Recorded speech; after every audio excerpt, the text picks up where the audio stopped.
Ryan Courneya, welcome to the Tick Bootcamp podcast. Thank you. Great to be here. Yeah, we are excited to have you, Ryan. It's been a long time coming, right? I think we invited you onto the podcast the first time, maybe as long as 2 years ago, and we finally were able to connect with you. And you've made so much progress on your healing journey that you now feel comfortable with vulnerably sharing your journey with folks in the community with the hopes of helping them get better. Yeah, absolutely. I've been following you guys for a couple of years now, and social media and a lot of online support groups have helped me gain a lot of knowledge and gain a lot of support with such a unknown and something that people don't think about or talk about much, and no one really seems to understand what's going on with it. And so our little circles online have definitely got me through some hard times. So why don't you first introduce yourself to folks on our podcast and let folks know where you grew up and how you lived a childhood that included scouting and a lot of contact with ticks and tick bites. Yeah, so I'm originally from a small town in Minnesota. I first lived in Brainerd, Minnesota, till I was about fourth grade. And if you're familiar with Minnesota at all, it is one of the top states that's Lyme endemic. And so, ironically enough, Brainerd, the county in Brainerd, is actually the #1 county for incidence of Lyme bacteria that they've found. So, I started out and I grew up on kind of a hobby farm. And so we had chickens and ducks, we had deer. I was outside all the time. I was playing in the dirt and loved being outdoors, played with bugs. I was just a kid that just loved the outdoors. And from there, my family actually moved us up to small town northwest Minnesota, between Detroit Lakes, Minnesota, and Fargo, North Dakota, called Holly, Minnesota. And that in there, it was one of the things you did was Boy Scouts, and you did all the 4-H, and you did the things that in a big school you might not take part of as much.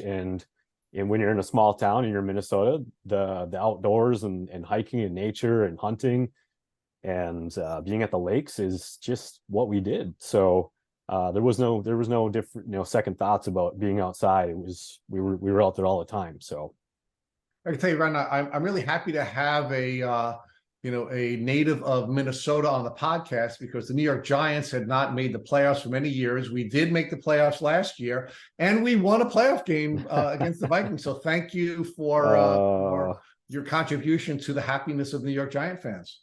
Oh, well, whatever we can do, but those Vikings, they try. They try. So one of the things that we often wonder about with folks who have grown up in a tick endemic community, like Matt and I have here on Long Island, is whether or not tick and Lyme disease education was a part of your education, either in school, through 4-H, or through any other social education that you received. I would say little to none, and that's what's frustrating, because being a Boy Scouts, going through the ranks and becoming an Eagle Scout, you learn about how to be prepared and wilderness survival. You learn about the different animals and creatures that could be harmful, those survival skills. And of course, people say that the Minnesota bird is the mosquito, and so we always worried more about mosquito bites and potentially West Nile virus than anybody ever did about Lyme disease. And it's something we never even heard about. And I still don't quite really hear about it, even though I worked for the Boy Scouts of America for almost 3.5 years as a professional scouter. And so I had no idea that it was even a big deal. You'd pick ticks off of you like they were just, mosquitoes in general. And you just pick them up and throw them off you. It wasn't, people didn't really think about it or have any issues with it, which is just strange to me, because I was out with a lot of people that were in the outdoors and that hunted, and you hear about animals getting sick and your dogs, and we have preventative measures for that, but this didn't really seem to be an issue, and had not really thought about it much. So give us a little insight into, you did say that you were picking ticks off yourself all the time. Give us a little more detail on that. Was it when you were when you were a hobbyist farmer? Was it when you were out hunting or hiking? Was it with scouts, or was it all the above? It was all the above. I remember times going scouting the woods with my dad, and looking for spots to put our deer stand up in the late fall, around this time of year. And you sometimes would walk out with dozens of ticks on you, and you'd find them later on crawling on you, and they creeped you out and they annoyed you, but you didn't think they were even harmful. I mean, they didn't bother me. They just kind of made me, gave you the heebie-jeebies. Yeah, and so we didn't, and people used to say, oh, just burn it off and things like that. And so the amount of education we had on it was slim to none. And I can't even believe it, because it's like, if you realized that you're walking around in the woods with potential weapons that could kill you or make you severely sick, you would look at the woods a little differently. Yeah, and of course you would also take precautions to protect yourself, right? And I'm assuming based on your experience with having all the ticks crawling on you, that you weren't using any insecticides, you weren't using any permethrin on your clothing, you just weren't doing anything that would make it so that ticks would not be attracted to you. Yeah, I didn't even know what permethrin was until when I started becoming sick. And so I realized that, if you're going to be out, wear the long socks, put permethrin on your clothes, and gear up, because you just never know. So, yeah. So Ryan, I understand that you've also been active in the biohacking world. You were always a very healthy young man. So talk to us about your relationship with health and fitness leading up to the time you had gotten sick. yeah, fitness has always been really important to me. I've always been kind of a gym rat. And so I wasn't in a lot of sports when I was in high school. I was in golf and I was in tennis, and then I did Boy Scouts. And so I didn't really get that physical nature of the sports and the athletics that a lot of my peers did. And so I wanted to work on myself, personal development, and shape the way my body presented itself. And so I started working out when I was 16, and I'm 34 now, and I haven't stopped since. And so everybody has kind of always known that I've been pretty good shape, and I don't take it too extreme by any means, but we certainly, it's certainly been an integral part of my life. And then obviously learning a lot about what the body needs to function properly, and because we're so taxed every day on life's demands with how much is being thrown at us, and we're not living how we did thousands of years ago,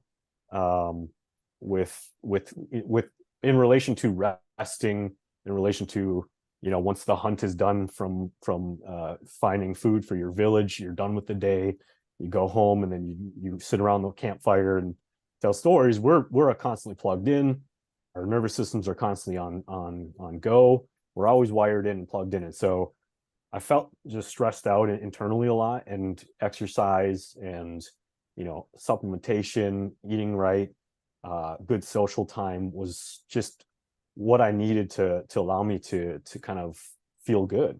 And so it's always been something that I took care of. And so I was always, no one would ever think like, oh, Ryan, he'll get sick and he'll be one of the ones that gets sick first among the people that graduated with you. And so I was very unlikely. I was a very unlikely candidate to get sick with this. I'm not very sedentary. I like to think I take care of myself. And so when I did get sick, this was the last thing on my mind that it could be from.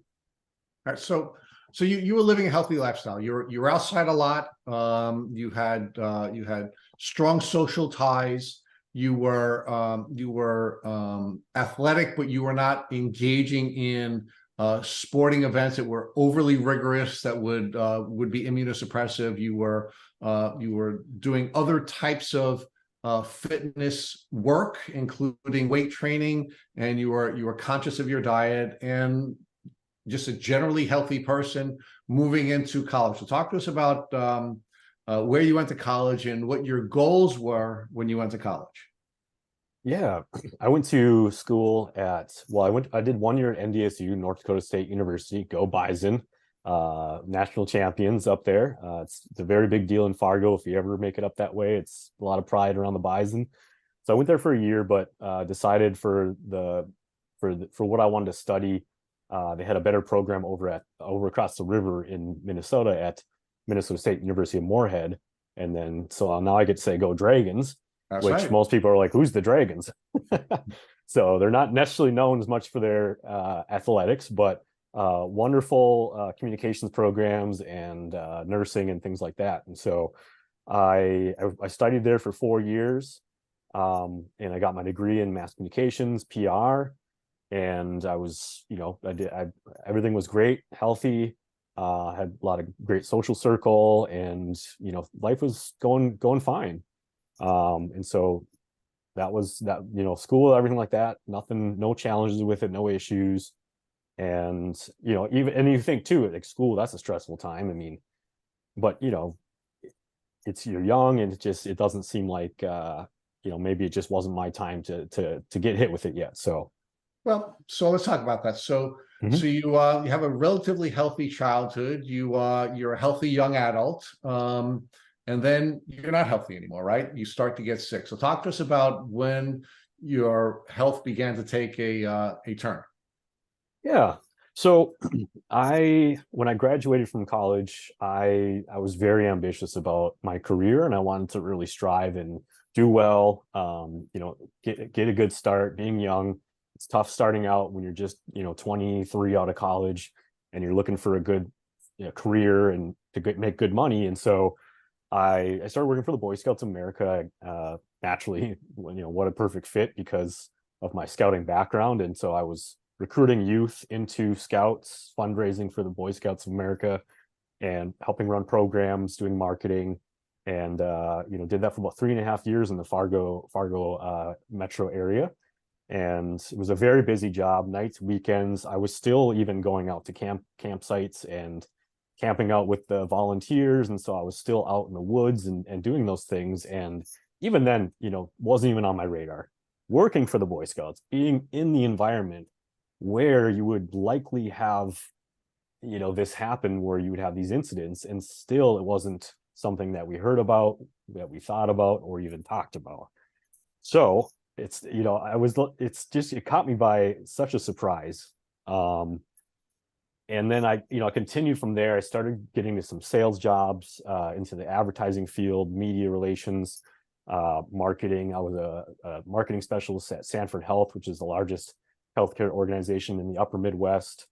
And so I did that for almost a year, and still in the health field, in general. And but from there, I kept progressing my career and kept, kind of burning myself out and really jumping around to a few different sales roles, and not knowing exactly what I wanted to do, and kind of felt limited in that sense with career. And so I was getting to be late 20s and not, still not really feeling set in what I was doing.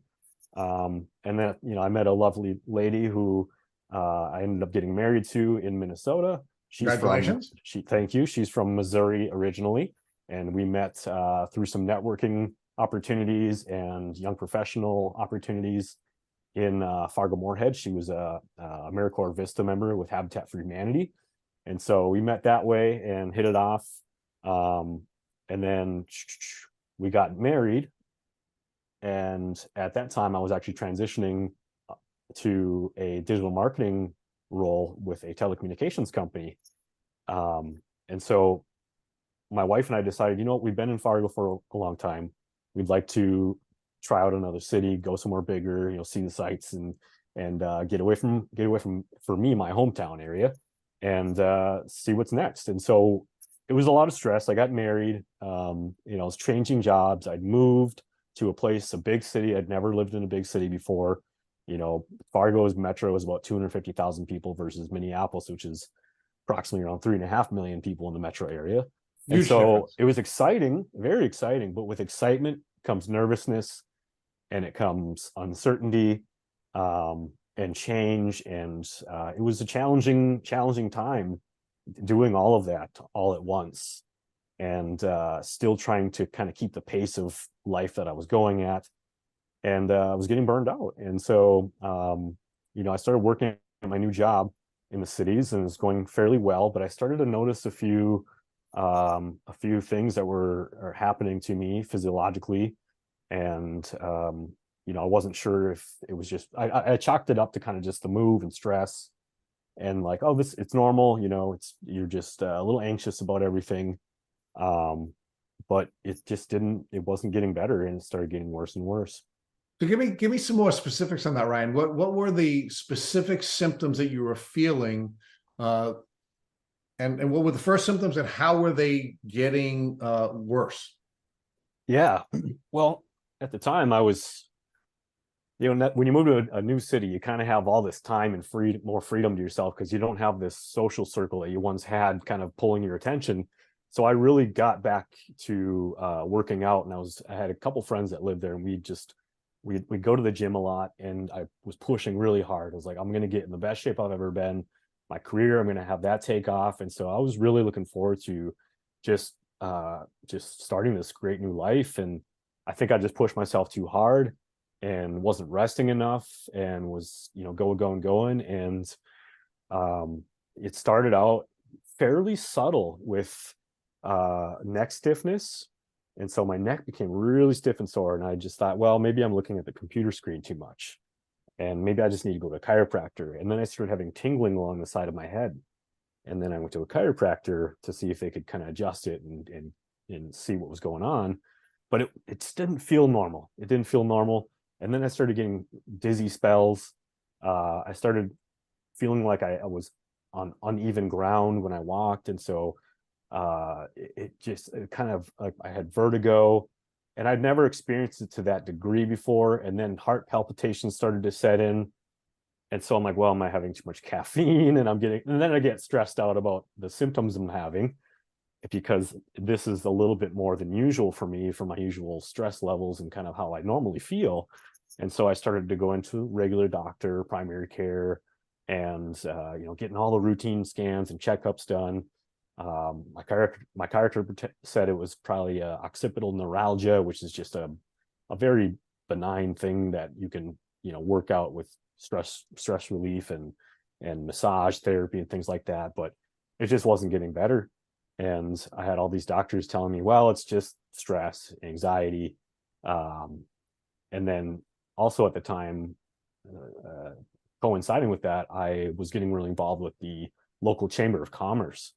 And so during that time, I remember, helping out with helping set up their young professionals committee out there in the Minneapolis area. And it was really cool. And I was networking a lot. I was making, sales calls, and I was just trying to go above and beyond just to, make a good impact at my new job. And it just all caught up to me. I actually won an award as Young Professional of the Year with that chamber. And literally, Congratulations. Thank you. And literally, right after that, it's like my body said, oh, you're done. And I started getting really a lot of brain fog, muscle weakness, muscle twitching, depression, anxiety, panic attacks. I've been in sales for many years, worked in sales, and I've talked to hundreds and hundreds of people in sales calls and meetings, and I'd never experienced sheer the ability to not even find my words, the ability to sit down and talk with somebody for over a cup of coffee without getting just absurd levels of panic and feeling like I'm going to faint. And I didn't know what was going on, and so it was very scary. I started getting very depressed about it, because I couldn't be myself anymore. I couldn't work out like I used to.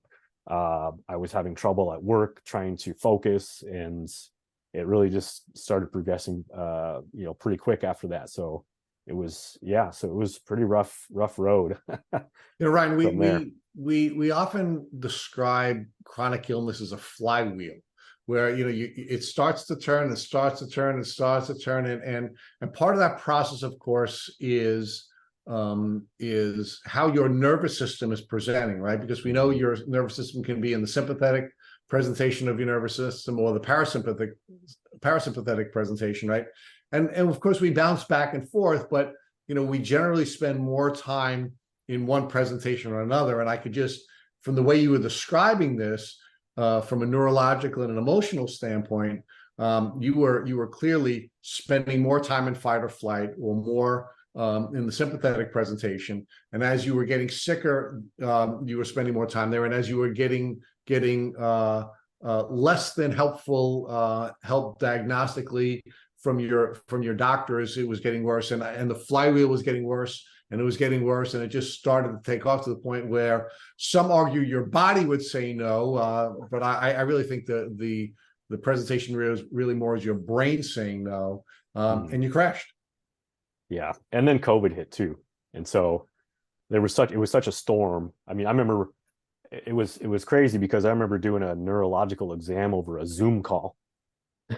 And the guy had me walk to my closet, touch my nose, had me stand on one leg, and he goes, "Yeah, And I brought up Lyme because a friend of mine actually had chronic Lyme disease as well, and he started out getting told it was depression and put on the medicine merry-go-round. About a guy who was a firefighter, and so we're not talking, we're talking people who are very naturally resilient, having the strength of an elderly person. And so it made no sense. And I would tell this to doctors, and I like to think I'm a pretty logical person, pretty well researched, obviously, and they seem to not really, they just kind of shrugged it off and go, "It's in your head. You're obsessing over your own health, and you start up a medication and you think that you're having side effects, and then you don't want to try it long enough to where it's effective, and you want to be on a different medication because you're researching that medication." Now, mind you, this is before I had Lyme on the radar, and that was what was so frustrating, is that psychiatry is saying to you, "Hey, give this a try. It takes people generally 4 to 6 weeks. You'll start feeling better. Take this benzodiazepine to relieve your anxiety in the temporary while the medicine starts to kick in." Well, what little did I know is that the medicine would never kick in fully, because there was an underlying root issue going on inside my body that wasn't getting addressed. And therefore, it was, honestly, it felt like malpractice at the time. Here, keep throwing these, very powerful psychological medications at you, and something will work. You just have to give it time. And you like to think you believe and trust this professional. And so yeah, it was very stressful in itself, just the treatment in itself. And I think it's also frustrating. I'll let Matt, when he starts speaking with you, talk a little bit. But one of the people we admire is Dr. Leo Shea, who's one of the earliest Lyme psychologists, and former president of Islands. And one of the things that he shared with us is that every single time someone has a psychological or psychiatric presentation, there's a physiological basis for that presentation. And that he argued that every single mental health professional should be looking for that physiological presentation. And it sounds to me that that's what you were looking for, but rather than having people looking for what that physiological cause for your emotional and mental health challenges, they were just diagnosing you with having mental health challenges. Exactly. And it's funny, and I'm not, I'll admit it, even I was seeing a therapist to try and work on my anxiety issues and things like that. Obviously the two go great hand in hand, medication and therapy. And the doctor was awesome. Loved the guy. He was, he tried so hard, and I would tell him what my symptoms were, and how, like, I would have, issues just getting up the stairs and going. I couldn't even ride the bike with my, around the block with my wife, until I got so fatigued that I'd be just exhausted to the point where I needed to go lay down for hours. And even he was like, that doesn't sound like it's just in your head. And he was even like, I think, that seems like a physiological issue. And so he was very supportive. And he was one of the few in that medical practice field that he didn't gaslight me. He believed me. He just listened. And so that was really nice to finally have somebody that could, you could kind of bounce things off of, and have someone who's in a good, sound state of mind who sees people every single day, day in and day out, to tell you that, you know, this might not be all just in your head. Then Ryan, you did tease a moment ago that you had some sense that you may have had Lyme disease because you had a friend who was suffering from chronic Lyme and was suggesting to you that might be something that you should consider. And you know, we've interviewed many people on this podcast who have argued that Lyme disease is the supermarket diagnosis disease because more people get diagnosed by friends and family in social settings or in the supermarket rather than by medical professionals. So I want to first focus on that piece of it. Talk to us about what your friend said to you, meaning what do you think he saw in you that caused him to believe you might be suffering from Lyme disease? What did that trigger you to do? And how did your doctors respond to you raising the specter of Lyme disease when you had this revelation from your conversations with your friend? Yeah, honestly, I got to give that guy thanks, because if it weren't for him, I don't know how much longer I would have kept going with not considering this as an option, because he and I just met on some online Facebook forums through some support groups and things like that, which I found extremely valuable during my challenges, because you think it's just you, and then you go online and you find people that have common issues that you're having, and they have knowledge that you don't have. You have knowledge that they don't have, and some of it's good, some of it's not, you know. But when you start to piece these all together, you see patterns. You start to see patterns of what's happening. And this guy and I would check on each other every now and then, just kind of like mental health buddies. And he finally told me that he went and got tested. Someone mentioned to him to check for Lyme disease, and sure enough, he was positive with it. And he actually did the disulfiram combo, and it knocked it out really fast. And he fortunately, it didn't get to a point for him where it didn't get too severe, but it was progressing to that. And then he went back to his firefighting school and work like that. So you know, when he told me that, I was like, you know, I don't remember having a tick bite in years. And it was, at the time, it was like November. And I'm like, so we're past the season. I haven't had a tick bite lately. I'm thinking in my head, there's no way it could be that. But to entertain it, I started to look into what it all entails. And I started, you know, learning about chronic Lyme disease and how persistent it can be, and how it can, you know, infect you earlier in life, go dormant, and then present itself later during a stressful event when your immune system crashes. And so thanks to that guy, I took it upon myself to do my own research and not just kind of go along with the system and keep going on that path and spiraling down further and further and further. So Ryan, there's another thing I want to highlight with you, which is the thought process that you had when your friend raised the specter of Lyme disease, and your belief that it was unlikely Lyme disease because you hadn't suffered a recent tick bite, right? And of course, what we've learned through this podcast, especially when we've interviewed experts like Dr. Rawls and Dr. Horowitz and others, that very rarely does someone go from tick bite to chronic illness. In fact, it's substantially less than 20% of the times when people become chronically ill, it's in close proximity to a tick bite. Right. But most people believe there would have to be some close proximity to a bite and an illness. And what we've learned is that unless someone is living, for example, in a high mold environment, or they're bitten by many ticks at the same time, where there's several tick bites at the same time, we do not see people going from bite to chronic illness. It's actually the situation that you found yourself in, which was that you had many tick bites, but there was a long period of time between tick bites and illness because it was actually you going through these life changes that became immunosuppressive, and your body had been managing the microbes until they couldn't. Yeah, exactly. Yeah, and it's in the moment you think of it as this is obviously the worst thing you could ever have happen when you're feeling it, but now looking back, and I'm sure other those that you interviewed have said this as well, that it changed their life for the better coming out the other side. because you realized, your body keeps a score. It's trying to tell you something. And when you ignore it, when you go, you know what, it's just, I just got to push harder. I'm not pushing hard enough, because we're taught in this society that we need to keep going, and need to do better and strive for more and be a better version of ourselves, which is great. However, you can take it too far. And I think we have to teach ourselves to rest too. And that's what it taught me. Because rest is part of the strategy. It's just as important, if not more important, than the hustle. And that's what gives you the energy to do the hustle. And so I wouldn't let myself rest enough. And that's I think what really caused it to manifest.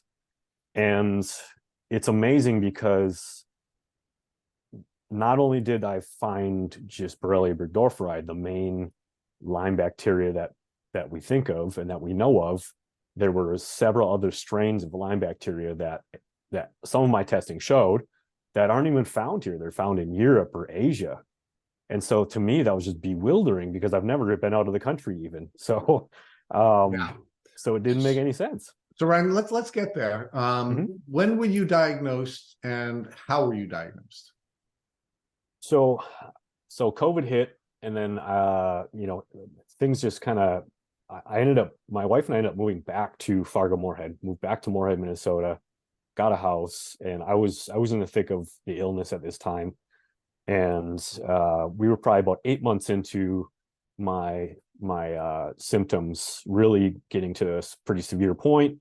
And but I was doing my best to function day to day and just get by every day, just trying to make it through and doing my best. And so it was about 2020, if I think about that right. Yeah. So after COVID lockdown started, it was kind of March 2020, I believe. And so we moved to Moorhead, Minnesota, to be back closer to my family, closer, more support system, less stimulating environment. Being in a big city is quite fast paced, and it's exciting, but it's also takes a lot of energy out of you. And so I just needed to kind of just get myself to rest and relax and get back to a more familiar environment for a while. And so doing that, then I was able to start talking to and branching out to more functional practitioners. And so I saw a naturopathic doctor in Moorhead. And first, we didn't test for Lyme disease. We just tested for heavy metals and other routine things that they would test for, getting your diet on track, your gut health, things like that, which is all great. And so I started trying some of those things, but it really wasn't doing it. It wasn't getting me better faster. And we actually did find my aluminum levels were high. And up to that point, I'd always been using regular deodorant, antiperspirant. And so my practitioner told me, hey, start using natural deodorant, go on, cut out those things. We're going to do a little bit of a, chelation to get rid of those metals out of your body. And sure enough, those metals did go down over time. And so that did help, just some of those other little things like that. And so that's when I first got diagnosed. I went and took an IGeneX test because I was still having symptoms. I was suspicious. And my tests weren't great at first. I only had 2 bands present out of the 5, but the alternative Lyme criteria that IGeneX uses counts that as a positive test. And so when the doctor told me you are positive for Lyme disease, I just couldn't believe it. It was validating. It was reassuring. It was a relief, but it was also terrifying after knowing what I started to learn about how to get better from Lyme disease. So on one hand, it's knowing the answers is such a, knowing the truth, knowing what's real and what's actually happening to you is worth its weight in gold. And then you can put together a plan to how you move forward. And so that's why I was so relieved, but also started, I was terrified at the same time, because you go online, it's crazy of what you learn. So. Right. If you Google chronic Lyme, it is a scary thing to read up on those forums, especially if you're sick, right?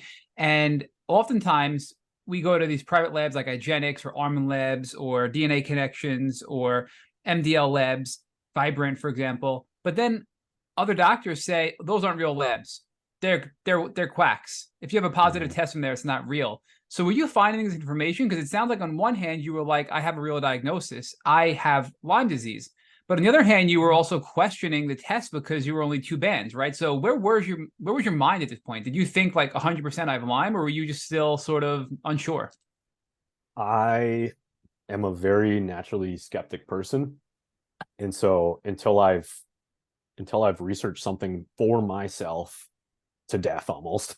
And so I couldn't, I believed it at first, and then I didn't believe it at times. And so it was torture not believing in it fully, because you're getting told, well, no, maybe this isn't right. And there is a lot of controversy around it. And I got told by my local infectious disease practitioners that they wouldn't even see me because they don't qualify Agenics as a legitimate source to test for Lyme disease, because it's not what they use. It's not from the CDC standards. And then so there you have getting told by the top doctors in Western medicine that this isn't valid. But then then you go online, you see thousands of people having the same issues as you, and everything you've tried prior to that isn't working.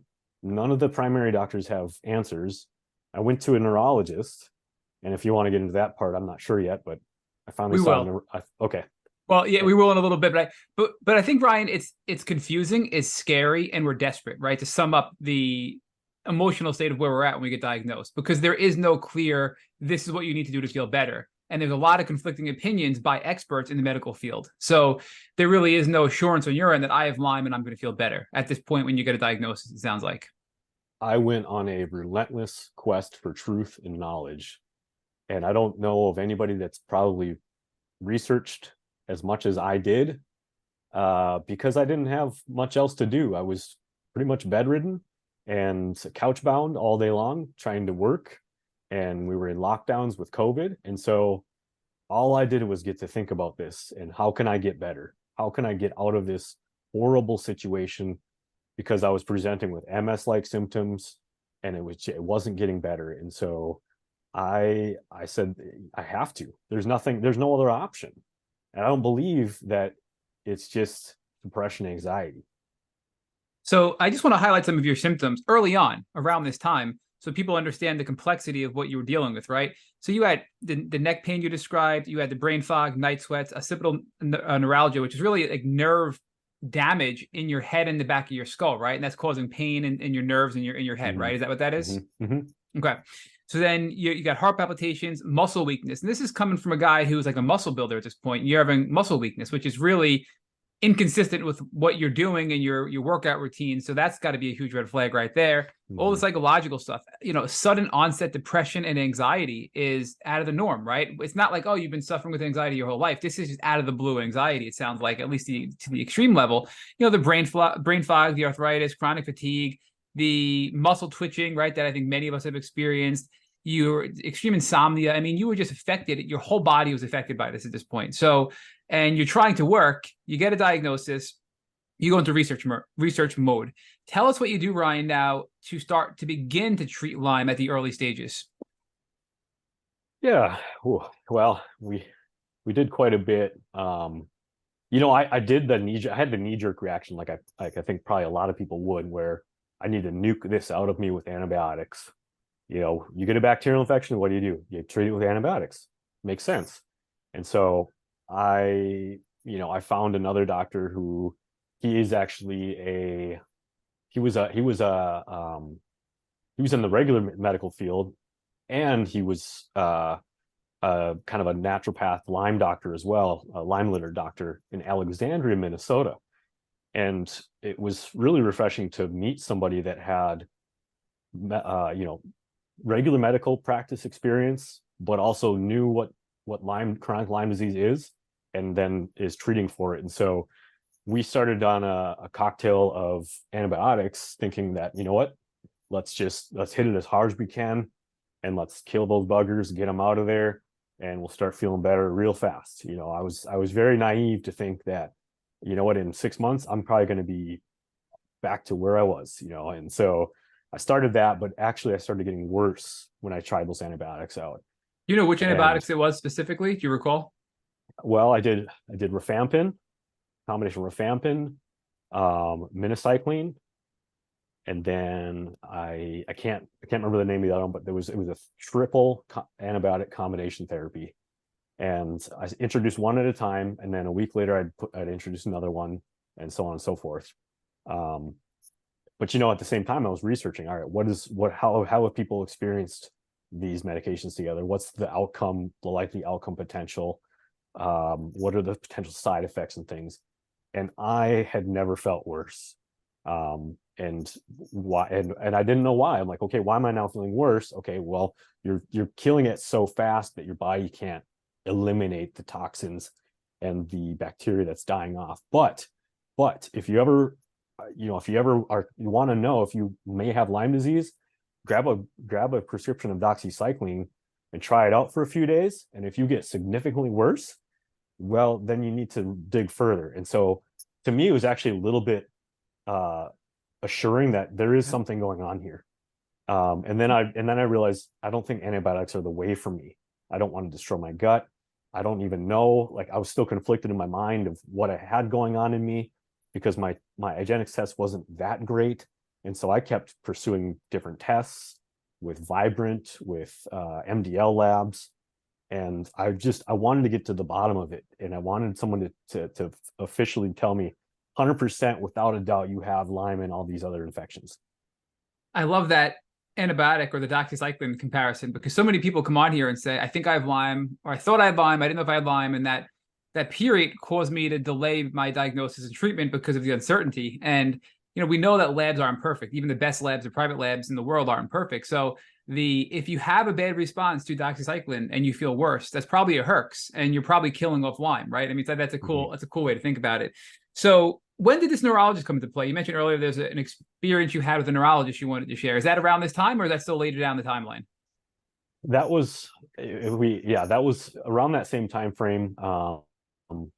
I was having so many issues with muscle twitching, and I was really concerned, like, maybe I am developing MS or ALS. And that's, God forbid, it's one of the most horrific things you could ever develop. And I thought, what, this might be what's happening. This might be it for me. And I need to get to the bottom if that's what's going on. And so I started having different tests through a neurologist in Fargo. And I saw a younger guy, and I told him everything that was going on, and I told him all the research I'd done. I'd read a lot of Dr. Rawls' work and Buhner's work as well, and it was refreshing that this younger doctor had actually read Dr. Rawls' book, and so he was aware of it. But he also told me that this is out of his league, and that he doesn't know enough and hasn't been trained on it to know if this is actually causing my issues or not. So what he could do for me is just run every test in the book, and see what we see and find out. And he did that, and it was all normal. And I was certain something was going to come up. MRI scans. They did that test where they stick the needles in your body to check for the electrical impulses. It was terrible to go through all those tests. And then we reviewed them, and he said, there's nothing here. And, it's potential that it could be something bacterial, chronic infection related, but it's out of his wheelhouse. And therefore he referred me to Johns Hopkins. And were you able to get into Johns Hopkins, and how did that go? Well, here I'm thinking, oh, well, awesome. Finally, a world-renowned, university that actually has a Lyme research center. Great. I'm finally going to get to the bottom of this. We're going to get insurance coverage for it, everything.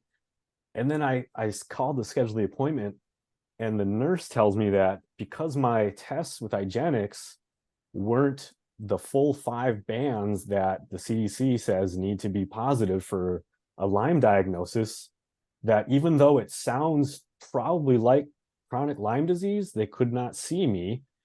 And to top put the cherry on the top of the cake. The nurse told me that honestly, for what they do and what they know right now and how they treat chronic Lyme disease, I'd be better off just going to a Lyme literate medical doctor near me somewhere in Minnesota, because they would know just as much, if not potentially more, of how to treat me. And that to me just blew my mind.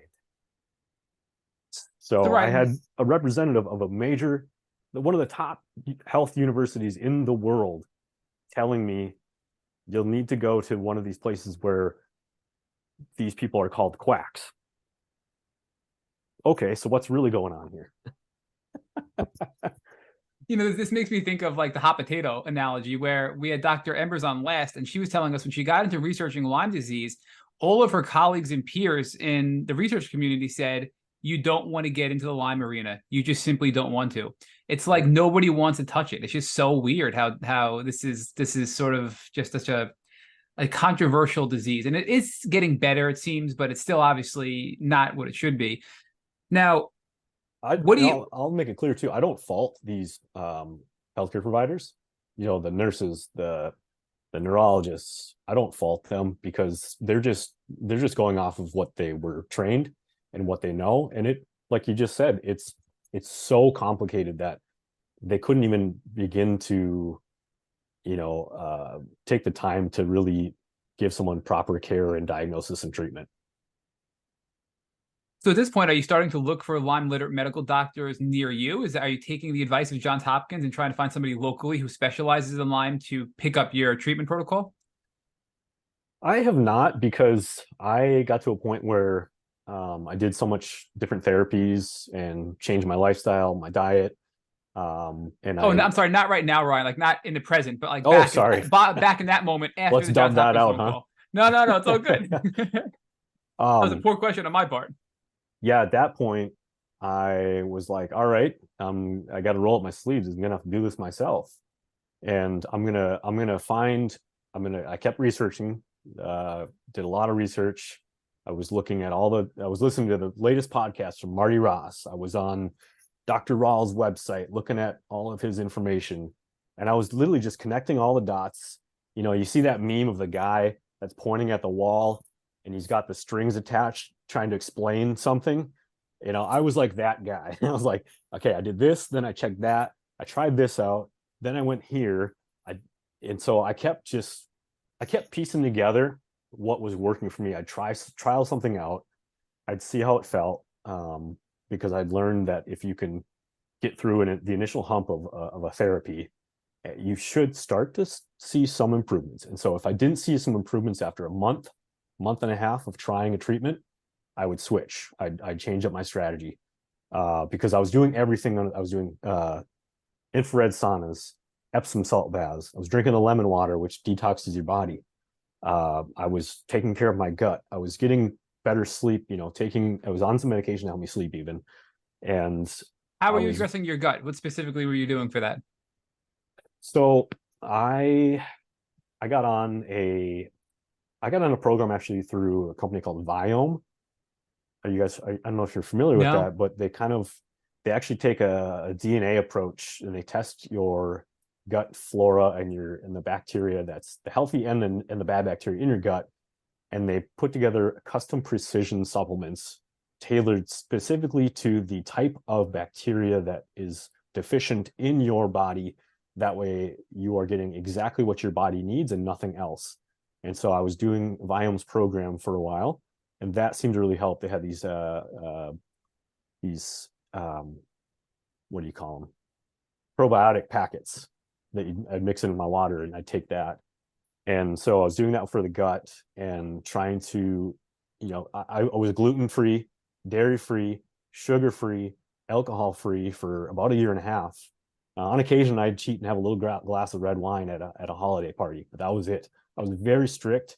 I mean, I treated this like I'm getting a PhD. So I was like, I'm going to do everything I can. And that's the most I can do, right? I mean, that's all anyone can do. I mean, at least we all have access to information at our fingertips. And so another thing that I really found valuable was red light therapy. I was going to Planet Fitness And so they have a red light therapy booth there. It's part of your membership. And so the resources were all around me, and I just had to compile them together and use them and stick with it and just be consistent, because that's the thing I find that you find is if you're not consistent, it won't stick. You know, you're just kind of throwing spaghetti at the wall and hoping something helps, and then it doesn't last. And so I just stuck with it. I kept just cycling different things out. And so, yeah, So Ryan, you mentioned a lot of detox tools. You mentioned a lot of gut repairing tools. Were you doing anything from an antimicrobial standpoint to reduce the pathogens, the Lyme? And I believe around this time you got a test through, I believe it was Vibrant, and you had Lyme. You mentioned a couple of strains of Lyme. You had Babesia. You had and reactivated viruses, the cytomegalovirus. You had parvovirus. You had Epstein-Barr virus active. So were you doing anything to knock down the reactivated viruses and also the bacterial infections from the tick-borne illnesses? Yeah, so Vibrant was definitely one of the first tests that really validated that something was going on, and it really kind of gave me a picture of what to attack and how to approach it. And so I believe my doctor had wanted me to kind of go after one infection first, and so we really tried to tackle Borrelia. Was it the same doctor after you got rejected by the specialists? Did you go back to your same doctor, or did you find somebody else to treat with at that point?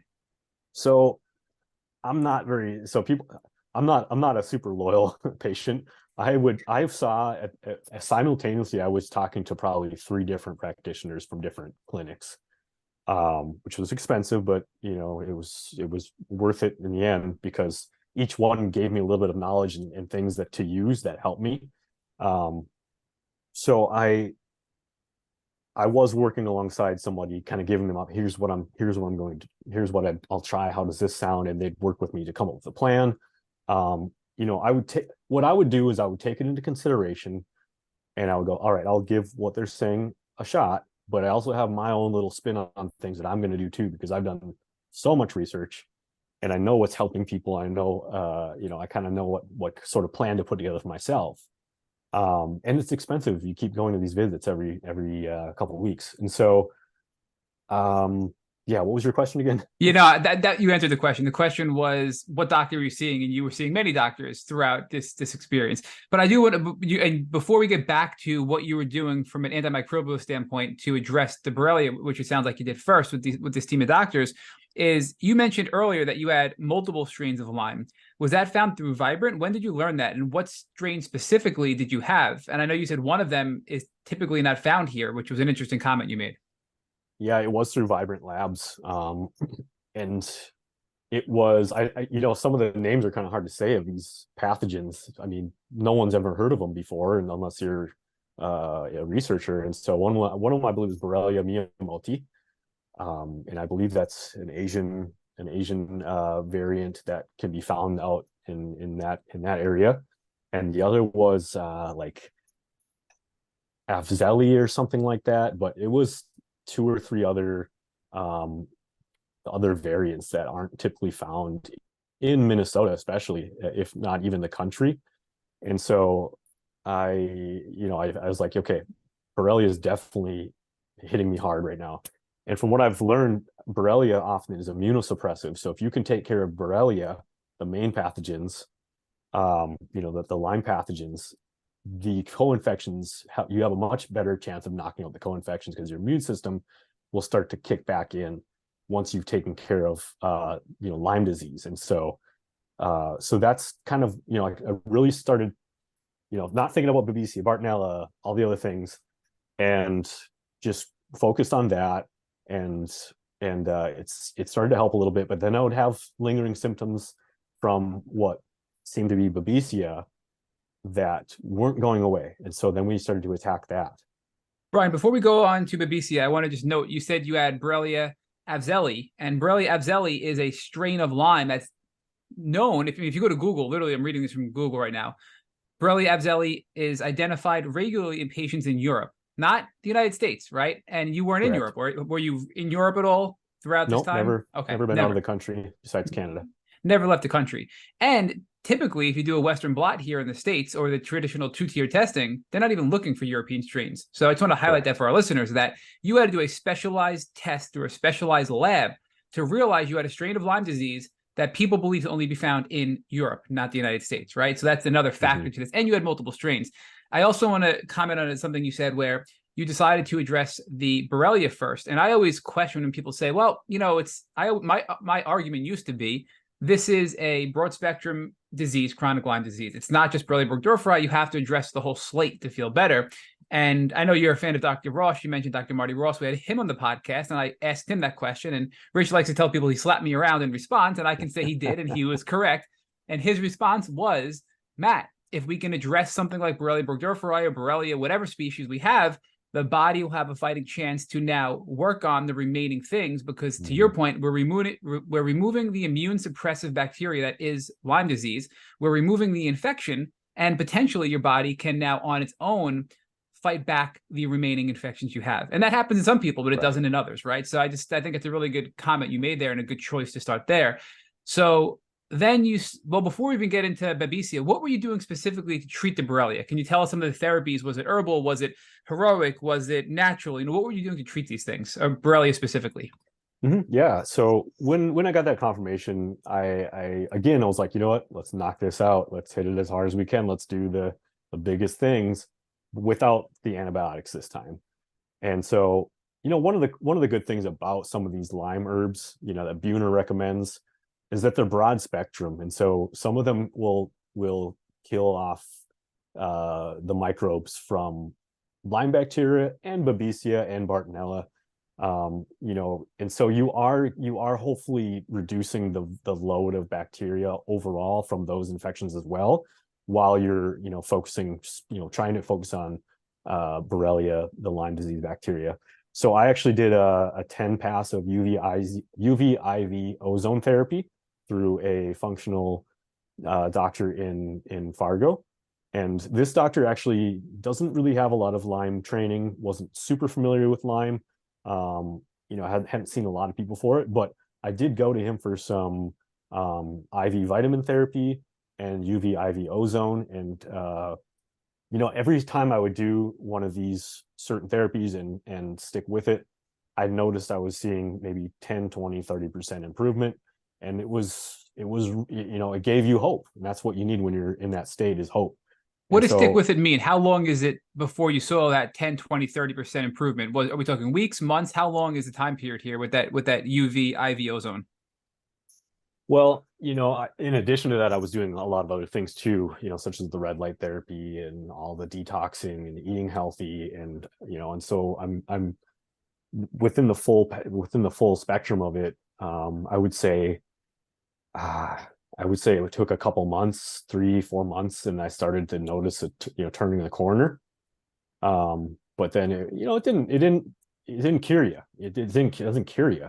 And you think like, well, maybe this expensive treatment with this IV ozone that's kills bacteria and viruses within your blood system will do the trick, but it doesn't do the trick fully.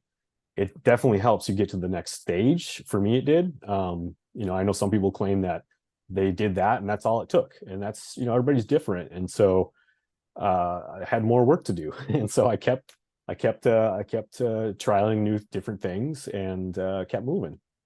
Brian, what's the idea behind the UV component? So IV ozone, we've heard historically, oxygenates the blood, and it puts, you take your blood out, they run oxygen into it, it oxygenates your blood, and it allows your body to basically kill the Lyme bacteria through this IV ozone. Is that correct with the ozone piece of it? Yep. Then, so how that works, it's such an interesting therapy. And I actually the guy that I saw at the time said he had been having a lot of success with people with long COVID get their sense of taste and smell back after doing a round of ozone. And so he had different levels that you could do. Some were more potent than others. And so what they did is they take like a pint of your blood and extract that out of your body. And then they take the blood and they run it through a UV light back into you, so that, whatever is in your blood, UV light will kill off all the pathogens and bacteria and viruses. And then they mix that with ozone gas, and then the ozone gas and your original blood go back into you and circulates back in throughout your body. And that's, thought to, circulate ozone throughout you in a holistic, in your entire circulatory system, so that it will kill off bacteria and pathogens. And you do, I think I did 5 or 6 of those. And I definitely noticed a difference after 3 or 4 of them. I was like, okay, this is doing something. And then sometimes after I'd be done, I'd feel a lot worse for a couple days, which is probably the die off of the bacteria. And so I do think that definitely helped. It didn't cure me. And you won't probably find many people that will tell you that it will cure you, but it's part of the arsenal that I had found. But I'd say a 30% improvement is huge for somebody who's suffering, right? So that's a really big note. I don't think there is any magic bullet, right? There's no cure. There's no one cure or one magic bullet. So that's a nice tool to put in a tool belt for somebody looking for something to try. Now, was there anything else you did for Borrelia specifically before we get into the Babesia treatment you pivoted to? Well, actually, I tried frequency medicine as well. I tried it's called the Wave 1 device. And I know that I actually had heard about it from Yolanda Hadid talking about her time and using the wave frequency device. And that had actually, of all things she had tried, that actually got her back to pretty much full functioning. And so I did that. I was very hopeful about it. I wore that for probably 10 months while I was doing other treatments as well. I'm doing the herbal therapies in addition to all of this as well. And so I did that. I knew it was going to take a while. You have to build up different programs on it. And then that whole area is fascinating as well, because frequency medicine is something that's been around for a long time with Rife technology. And you hear about that in the Lyme circles with rifing. And this was a wearable device that you put on your ankle, and you turn it on, and it seemingly works all day long for 4 to 6 hours, and you take it off and charge it and put it on again the next day. And so it was very, I love that it was easy, minimal. I could put it on discreetly and have it on and not worry about it. And it seemed to do something. It seemed to help maybe another 15-20%. But again, I don't know if it was the cure-all for me.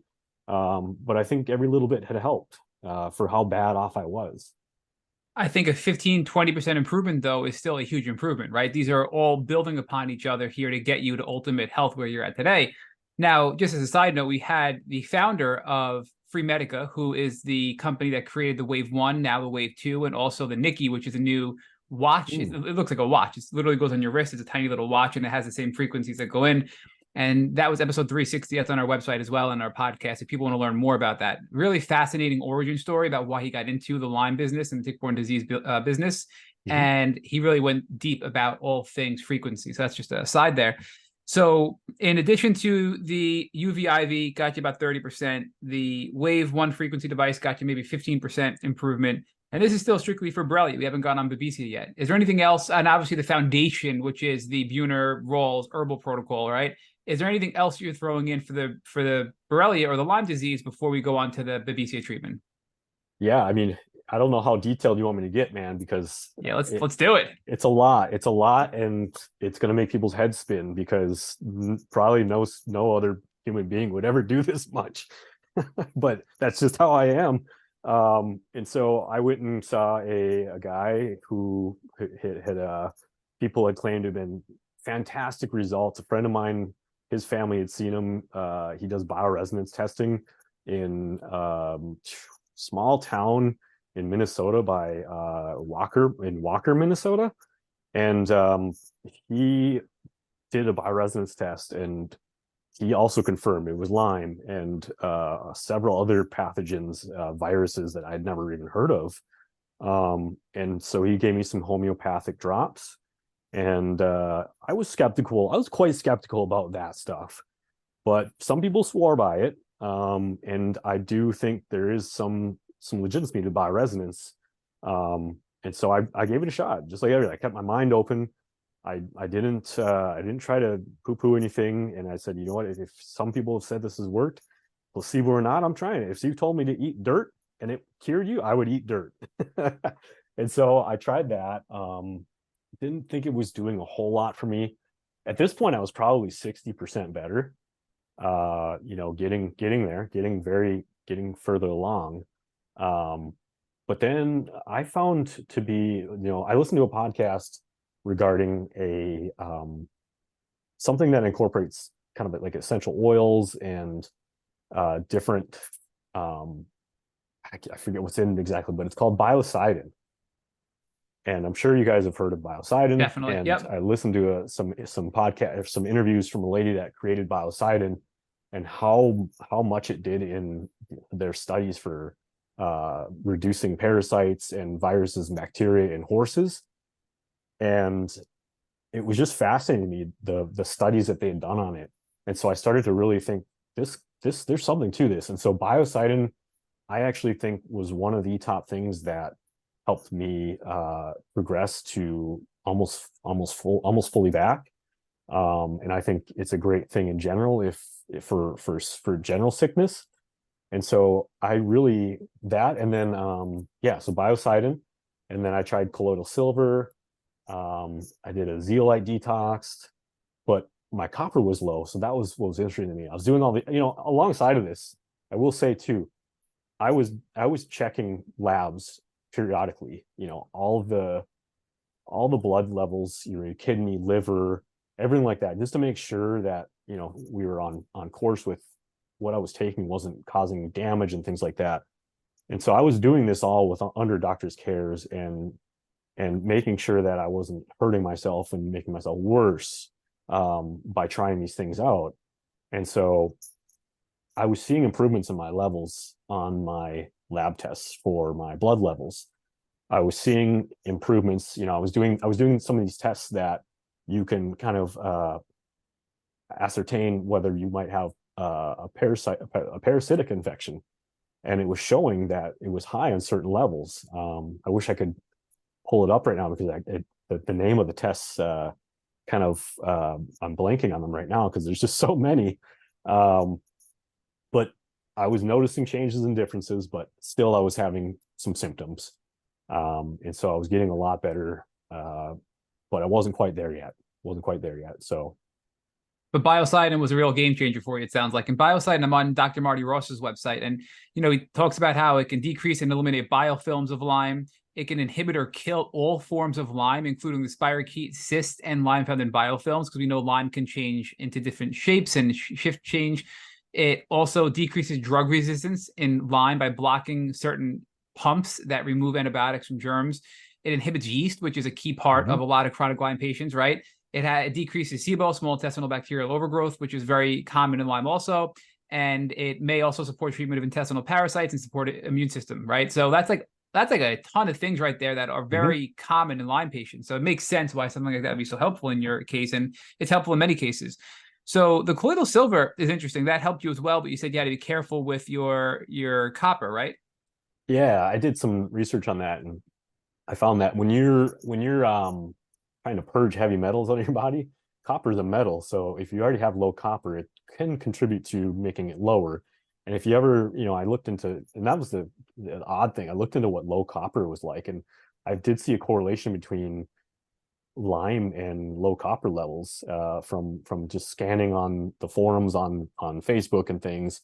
And there's a lot of symptoms of low copper if you get to the extreme low that look like Lyme symptoms as well. And so I was taking copper supplements.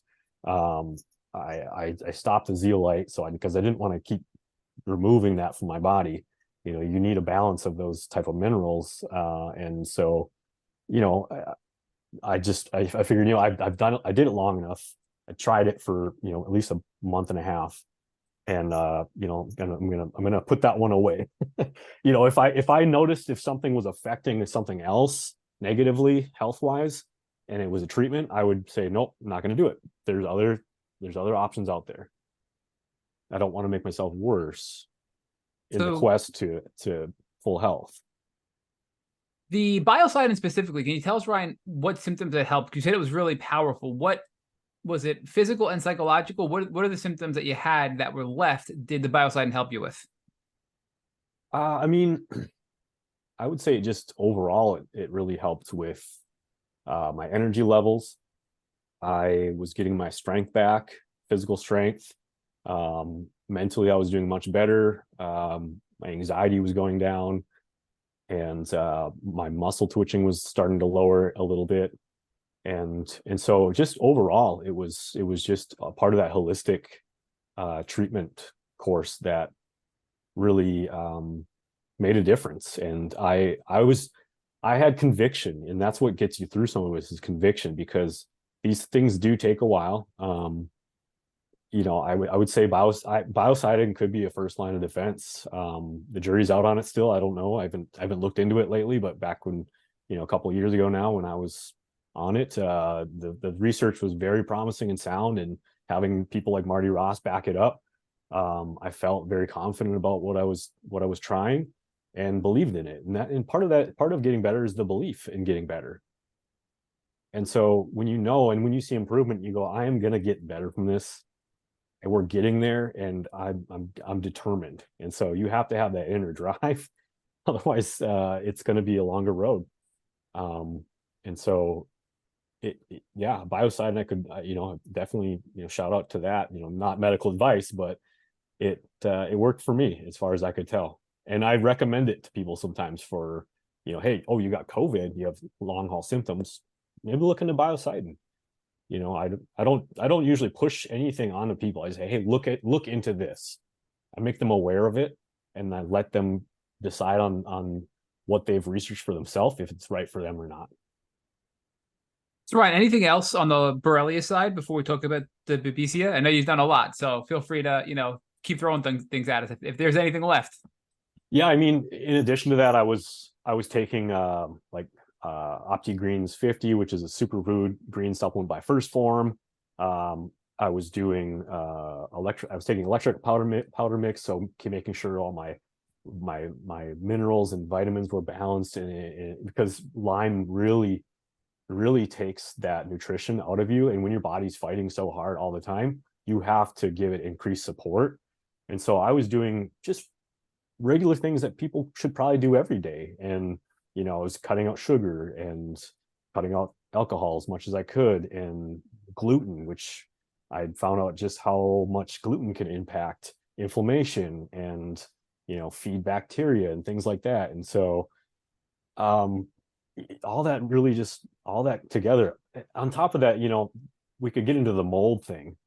There's a huge controversy on mold within this community, and I that really kind of messed my head up a little bit too, because the house I was living in at the time, we found black mold. We had water damage, and that was another thing. That house was a source of stress as well. And my wife and I ended up selling that house because we just didn't know. We didn't know about the mold thing. I'd done the VCS test, and I passed it. And if you follow Shoemaker at all, Richie Shoemaker, he was very adamant that this test identified people with mold illness or not.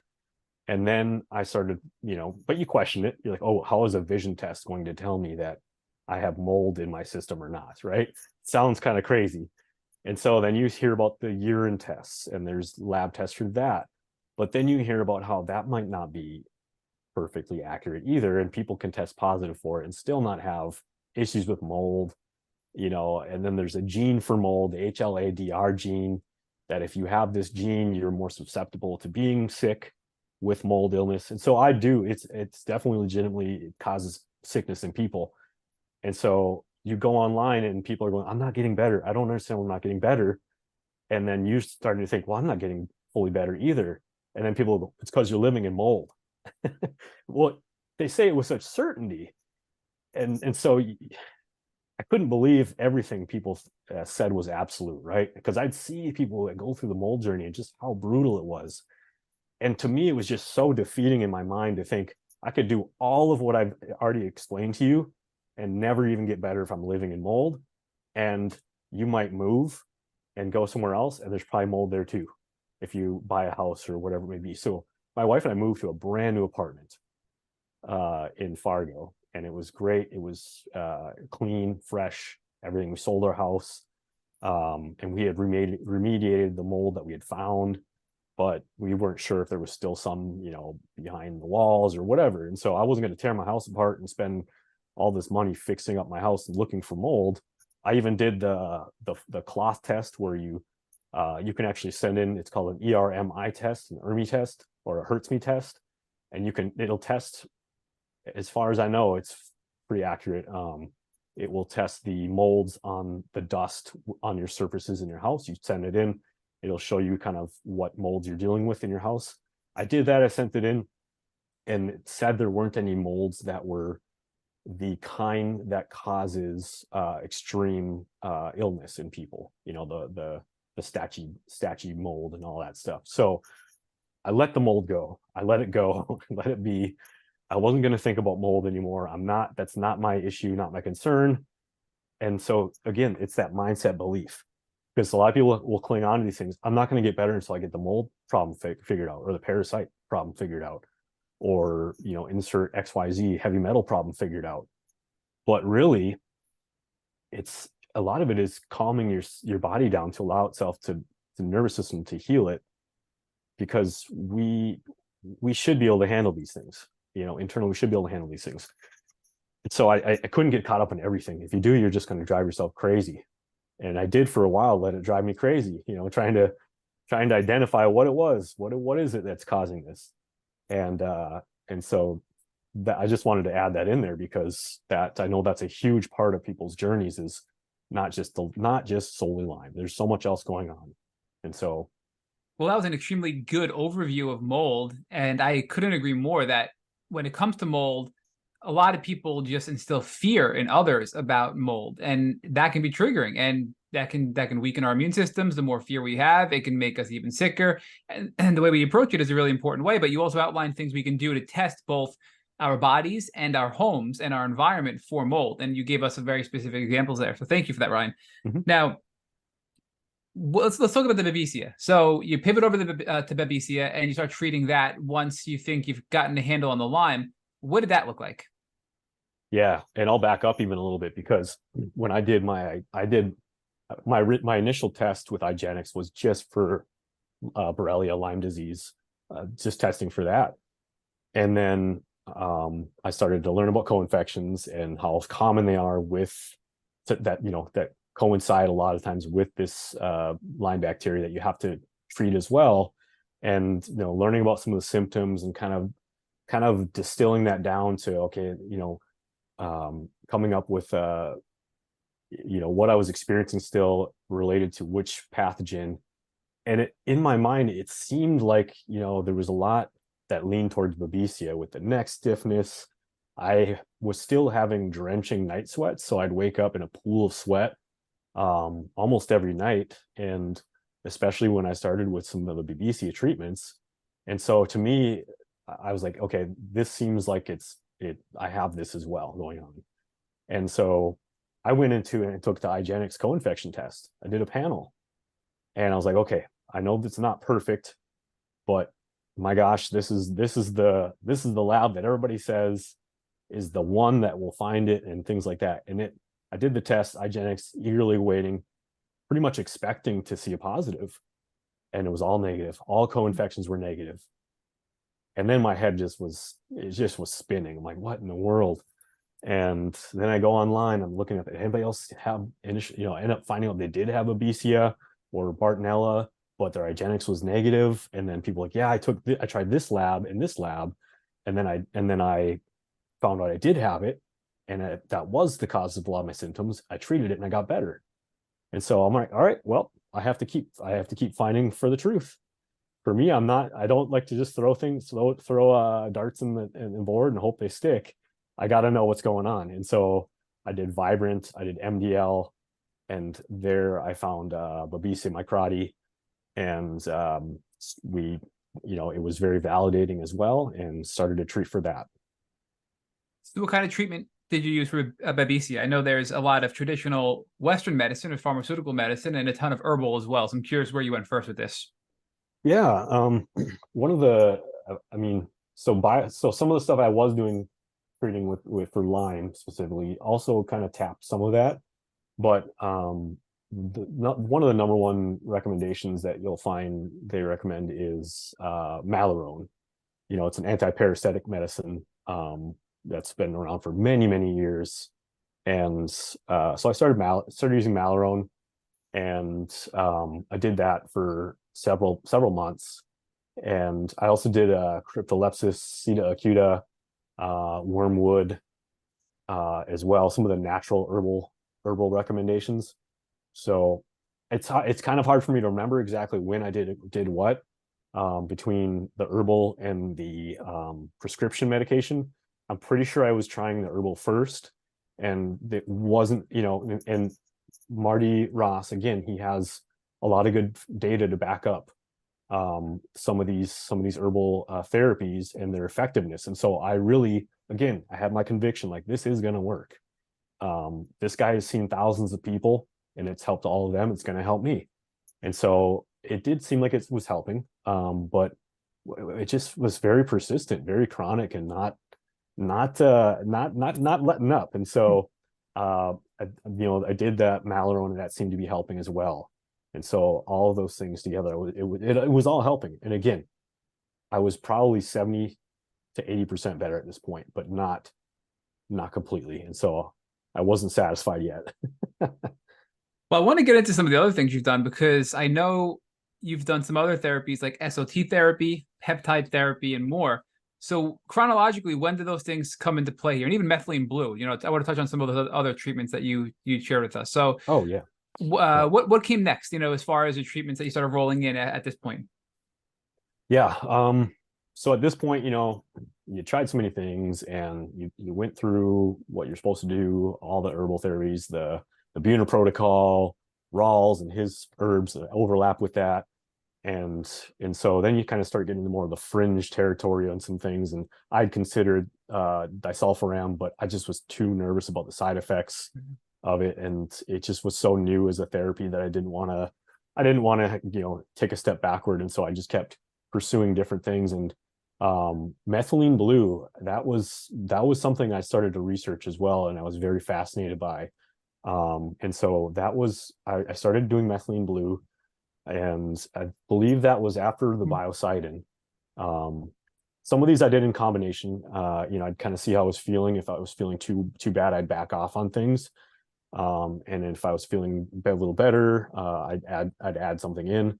And so the methylene blue, and the key with methylene blue that I found out is pairing it with red light therapy.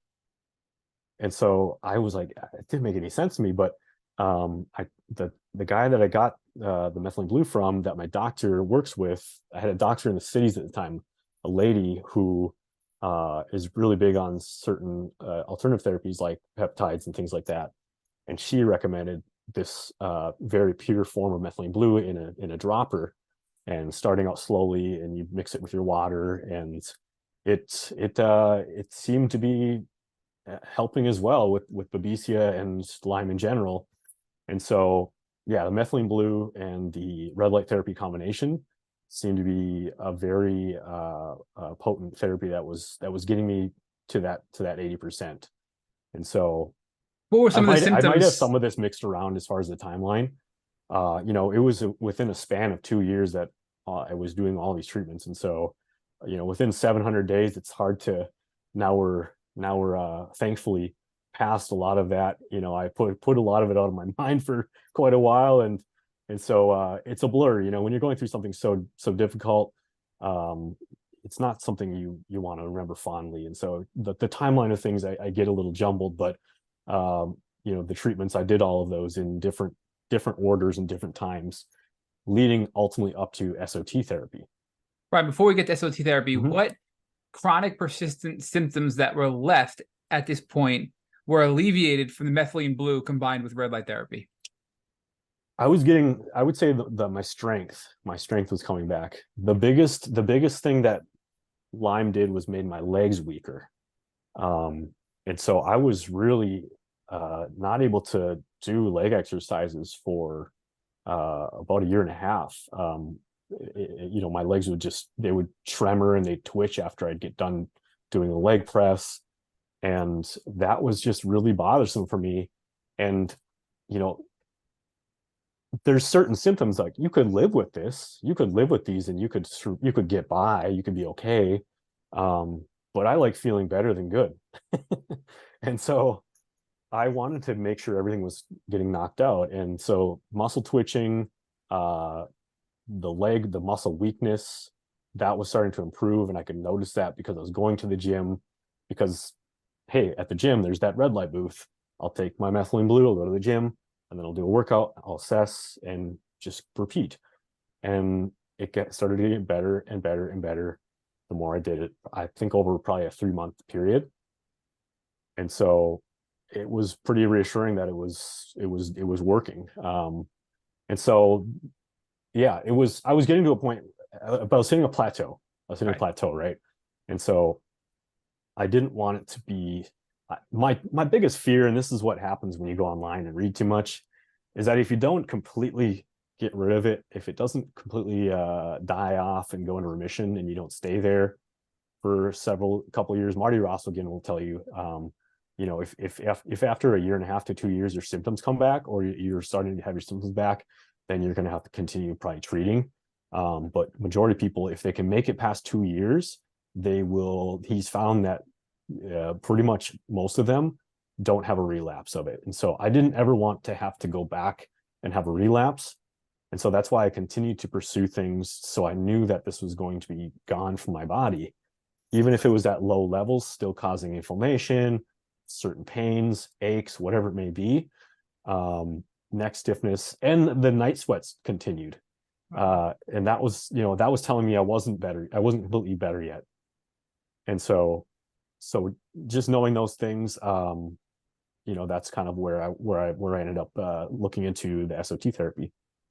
So SOT is really fascinating. We had a gentleman on a few weeks ago who I think he's done the most SOT in the world, he was saying, and he was the one who started doing it here at the Genesis Center.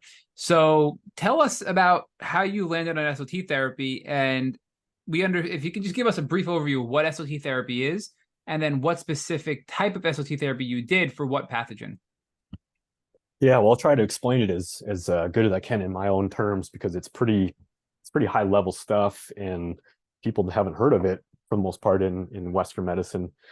But I started to see that this Genesis lab in Greece was doing tests and sending back this SOT treatments to practitioners that were signing up for it in the US. And when early on in my journey, there wasn't anybody around me that offered it in anywhere close. The closest ones were in Florida, and I believe California, or a clinic in Mexico or Germany. And I had heard that more places were starting to offer it. And so there was actually a clinic in Minnesota, central Minnesota, a guy named Dr. Salt, who has been a functional practitioner in central Minnesota for I would guess over 30 years, because he was retired and then came back out of retirement because so many people were sick from not just Lyme, obviously, but COVID. And his community needed him, his state needed him, and he had to come back to help people. And so I was one of his first few people that did SOT therapy at his clinic in Minnesota. And honestly, I asked him how is the other people, how they've been doing, how, you always want to know, like, what's everyone else been experiencing? Are they getting better?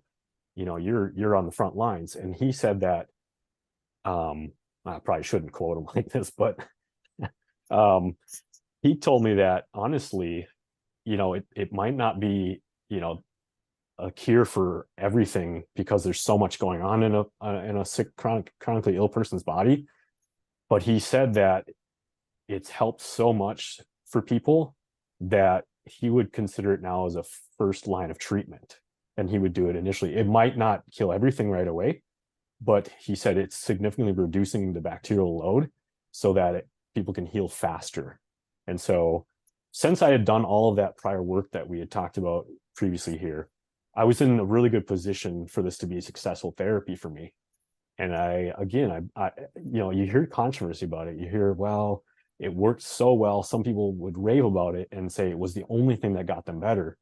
And I believe in technology. It's based kind of around mRNA technology. And so essentially it's SOT. If I get it right, it's called supportive oligonucleotide therapy.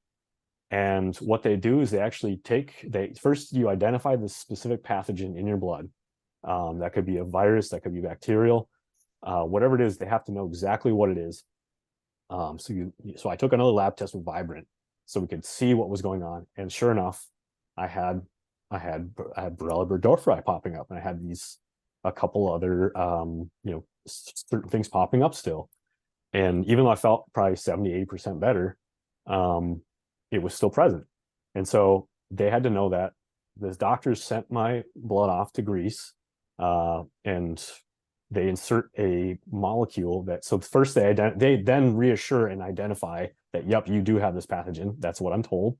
And then they put this molecule, send it back in a vial back to your practitioner, and inject it back into you. And then this molecule stays present in your body for the next 6 months. And it essentially creates a shut-off key, which stops the bacteria from replicating. Because these bacteria, they don't just, they continue to manifest and replicate in your body slowly over time. And so if you don't kill it off completely or make it go dormant, it will continue to give you issues and spread and grow. And so that was my nail in the coffin. Like, all right, I'm doing this. I'm putting my faith into it. And my doctor, recommended, actually, let's stop herbs. Let's stop most of all these other therapies, and let's see what happens. And I was excited to get off of things. And so I stopped it. I put my faith into it. I believed it. And I got better, and I didn't turn back. And now I would say, as far as I can tell, I'm over it. I'm quote unquote cured, I guess. So Ryan, was SOT the final piece of the puzzle for you? You think that's what got you into remission? I don't know. It's hard to say. You like to think but it's hard to know for sure. I haven't done another Lyme test since, because I for one don't want to plant the seed in my head that, well, what if it's still there? So it's a very psychologically damaging thing to realize. But at some point, you just have to have faith and know that this worked, and go by how you're feeling, and just take care of yourself and live healthy. And I believe it worked. Everything that I did had worked, and I don't have those symptoms anymore. So did you do any other treatments after that, or that's kind of the last thing you did, and you've been feeling well ever since? Well, there was an analogy someone told me once that really stuck with me, because people think, well, you kill off the bacteria, you're going to be better, you're fine. But it's like a termite in your house. And I'm sure you guys have probably heard this analogy, but termites could be gone, and they've created all this damage in your house, all these holes, all these places in your walls that you can't even see the damage, but it's there. And the termites are gone, the issue's gone, but now you have to heal that damage. You have to repair that damage that was done. And so, yeah, I was doing,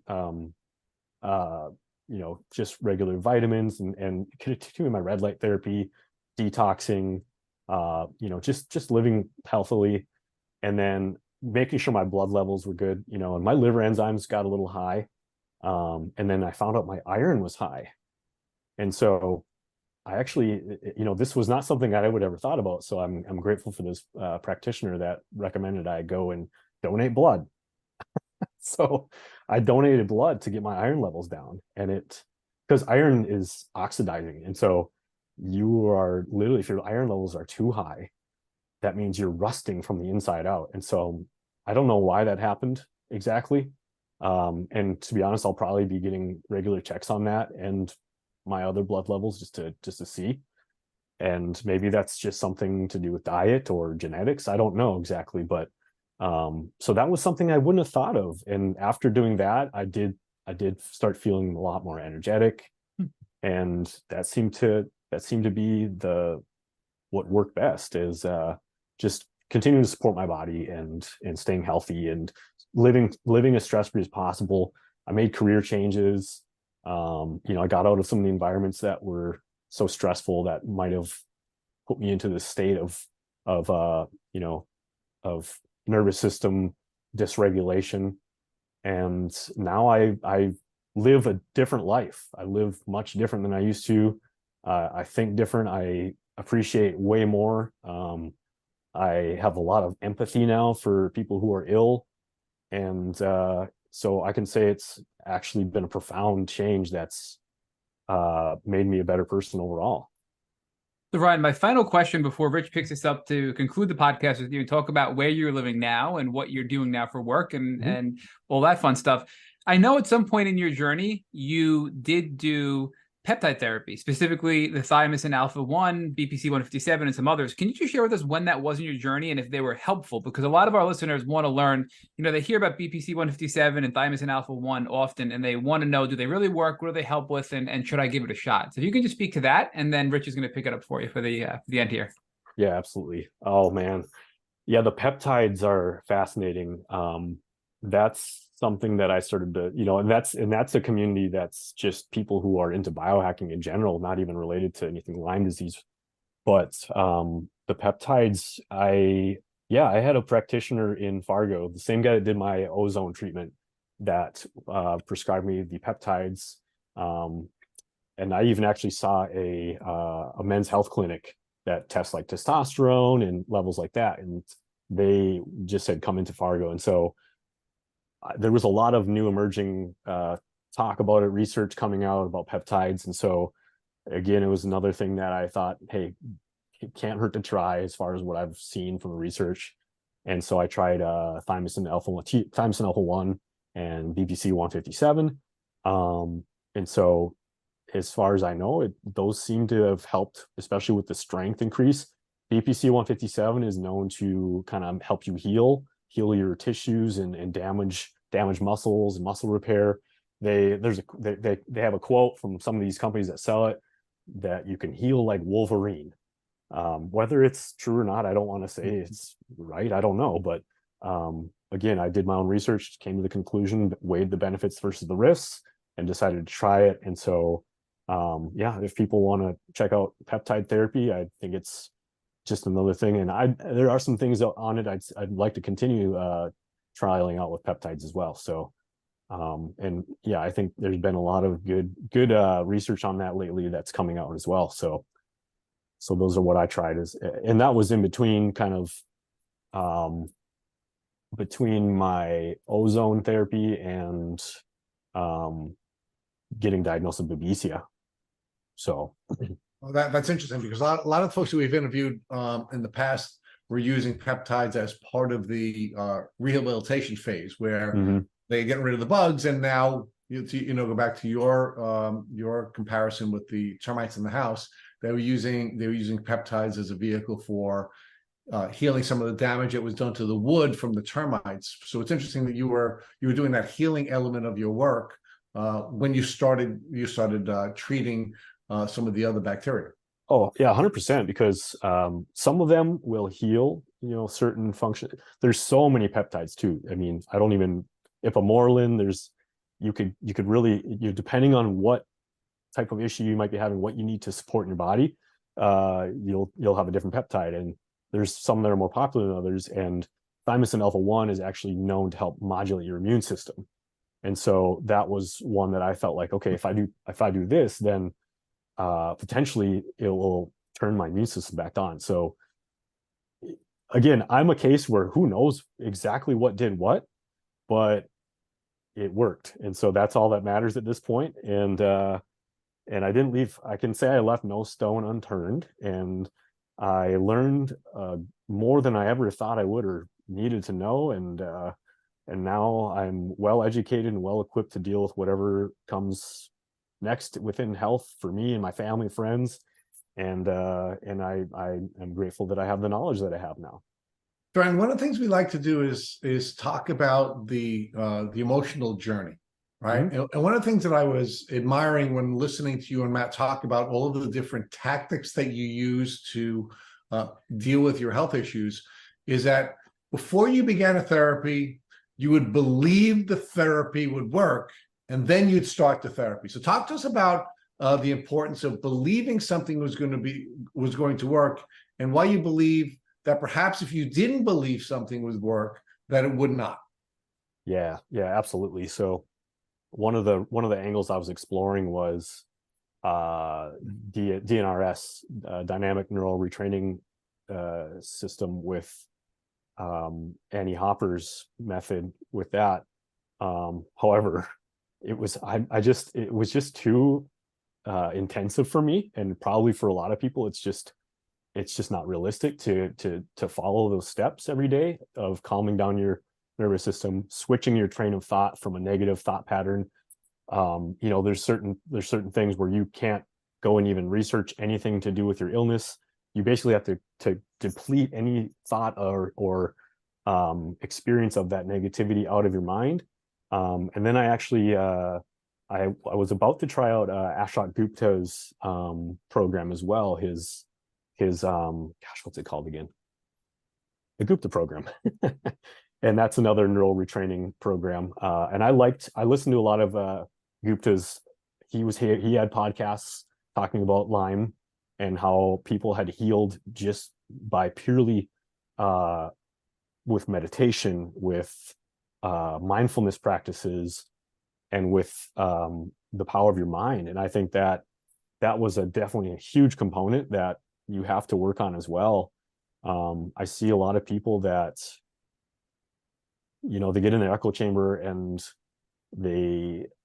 I don't know, it seems like they're identifying too much with the illness, and it's almost like it becomes who they are, a part of who they are. And so when I learned about those things, I learned how powerful the mind is as well.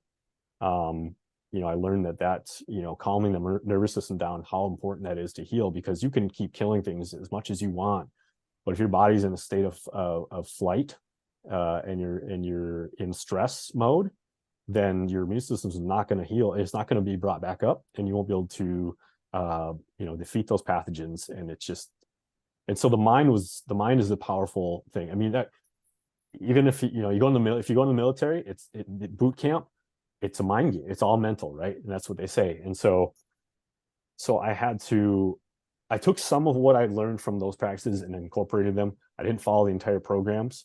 I'm sure they could be very valuable if some people do just that and that only, and they get better. And so I think that's a really important piece, and I try to live by that still.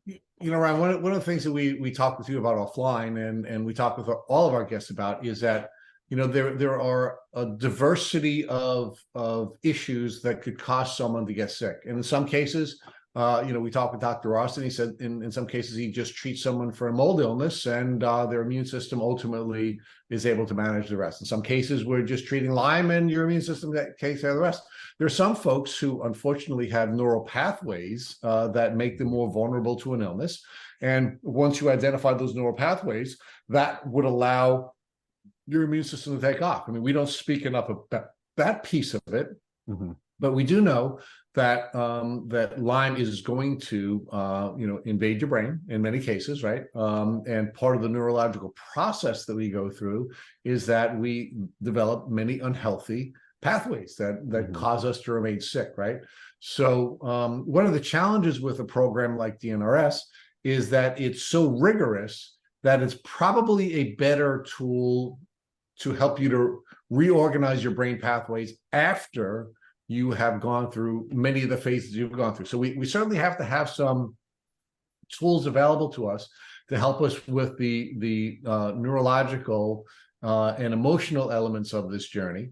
But we want to make sure that we're not going to be too rigorous with that, because we've had many people tell us, I was so sick I just couldn't do that, right? So and we've often tried to explore some of these tools like psychotropic drugs that might be helpful with folks. But again, there are so many, there's so much work being done with those right now, and we don't know how they're going to how they're going to mix with antibiotics or other types of treatment protocols that people are using, but we Well- certainly do have to focus on the brain, and we have to focus on neurology and the nervous system, and what impact that's having on our ability to believe we can heal, and therefore have successful outcomes from the treatment protocols we're using.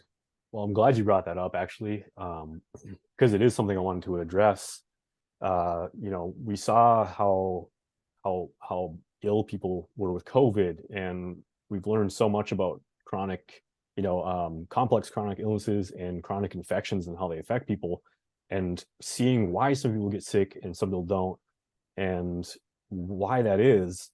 And one common theme that I kept hearing from a lot of these top Lyme doctors and just top health experts in the world is that a lot of it, we're meant to coexist with nature.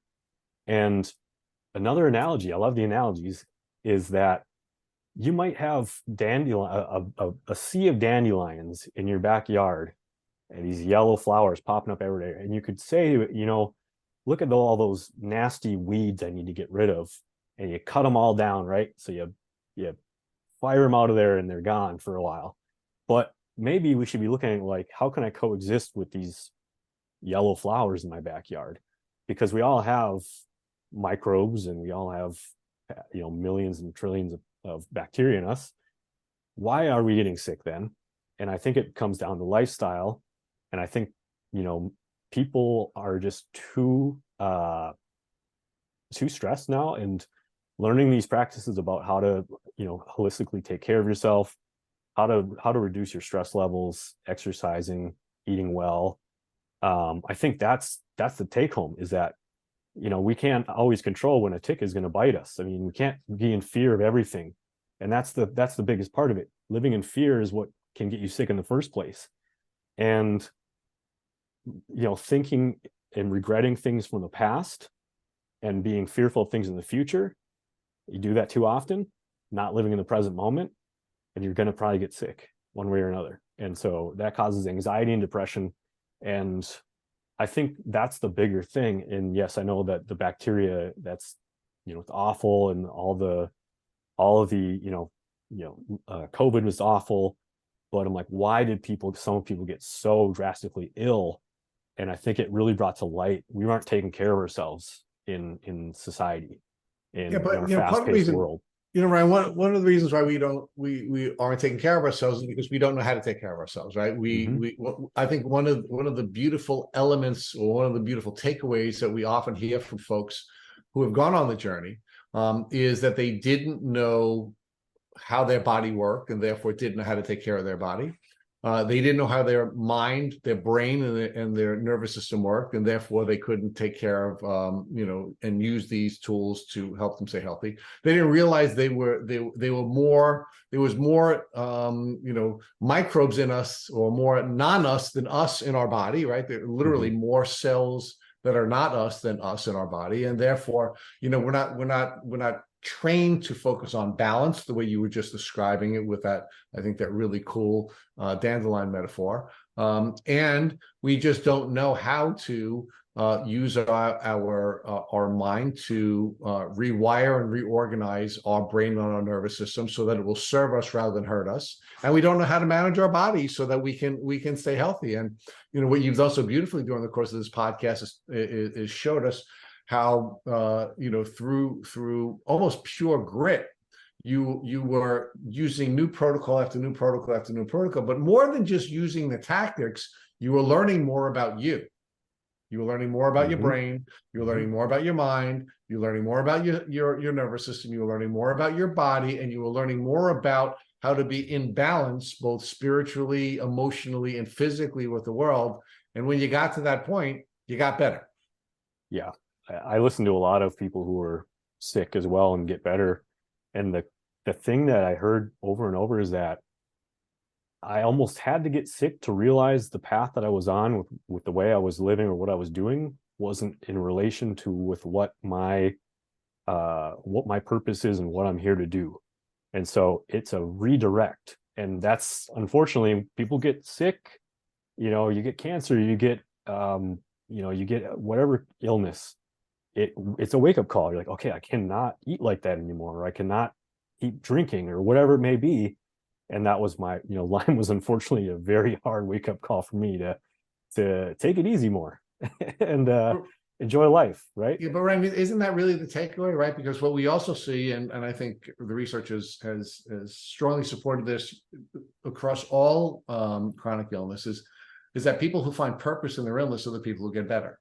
And the people who don't find purpose in their illness struggle with getting better and struggle with overcoming their chronic illness, right? So, knowing that this is going to help you to define your purpose, knowing that this is not a bad thing, and knowing that the outcome is going to make you a better person who is going to understand your purpose and your mission in life is a vital element to having a successful journey with Lyme disease or any chronic illness.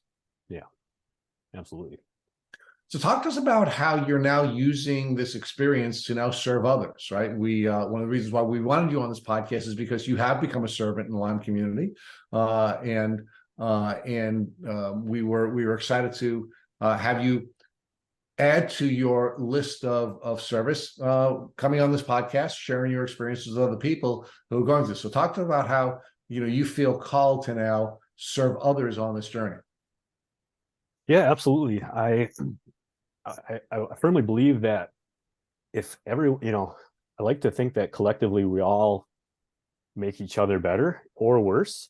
And so if everyone else around is healthy and happy and well, it's going to resonate and reflect off, and life is going to be better. And so, there's a lot of people who are struggling with, issues that they don't know why, or they don't know, how they've lost hope, or they have come across a tick bite themselves and they heard about my journey and then reached out and wanted more information. And so I've definitely, my being vocal on social media about some of it. I've had people just at random reach out to me and go, hey, I saw you would struggle with this, and I've been having this joint pain or whatever it is. What do I do? Because I look back to when I first got started, and oh my gosh, was it overwhelming. And so now, knowing everything I know, I feel like a little sense of responsibility, having all this knowledge and experience to help people who are maybe going through it themselves, and to also give people precautions on how to prevent it. Just the other day at the office, at my job, someone was telling me a story about they had an infection in their knee when they were in high school, and it turned into a staph infection, and he was bedridden and couldn't do anything for quite a while. And I kind of just happened to mention Lyme, and I started telling him about a little of my experience, not going too deep into it, but I said to him, hey, if you ever have, because he's like, oh yeah, I used to pick off ticks and stuff and stuff like that on the farm. And I was like, well, hey, if you ever get a tick, do not throw it away. Put it in a little baggie, freeze it, send it in for testing, regardless if you think it's going to be, if it's a deer tick or if it's a dog tick. If it's a deer tick, especially send it in. But don't throw it away like most people do, and like I used to do. Save that sucker. If you start having symptoms, go in right away, beg for antibiotics and get tested. Send that tick in. There's labs that will test that tick for all the pathogens, and you can get peace of mind knowing that you can get ahead of it and prevent it. And so he was really, really appreciative that I had told him that. And so I just feel like there's hardly any education and awareness on it. And so it's too hard to go into all the depth that us Lymies know about. And so I keep it pretty high level.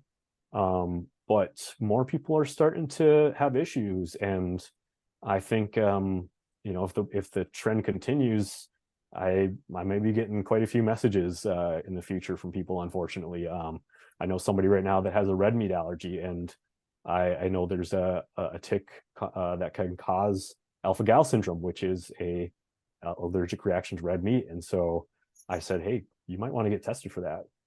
And so hopefully, my pain has turned into a purpose and helping people. And so whether that may be, hey, you got diagnosed with certain thing, an autoimmune condition. Well, have you ever considered seeing a functional doctor, maybe you should look into this. I've heard, things like fibromyalgia, rheumatoid arthritis, some of those could be contributed because of bacterial or a viral infection. And so yeah, I'm a huge advocate of awareness now, and I try to be vocal about it. I don't think there's anything to be ashamed of or hide about it. And I think people should talk about their health challenges more often and how they're dealing with them. And I think we would all learn a lot more and be better together. Brian, I thank you for the way you answered the last question, because the last question we asked on Tick Bootcamp podcast, which you've anticipated, was what would you do if somebody you cared about had been bitten by a tick? But you were kind enough to anticipate that question with sharing that really cool anecdote. So we're gonna end the podcast here by thanking you for doing all the work that you're doing in the community. Thank you for joining us on the podcast. And we're gonna ask one last thing of you, which is to take a look at our tick bite blueprint we have on our website. And if you think that's a good resource, please share that with other folks who suffer from tick bites. And if you have any recommendations for us about how we might improve the tick bite blueprint, we're certainly always looking to learn more and to find a better way of sharing our experiences with the community. So again, Ryan, thank you for all of the good work that you're doing, and thank you for joining us here on Tick Bootcamp. Absolutely. And thank you for having me and continuing to keep this podcast going. You guys have been running for a long time now, it seems like, and you're not slowing down, and you're changing lives. So grateful to be here and very humble about everything that's happened, and look forward to hearing more people share their journeys and how they got better, and let's get this thing beat.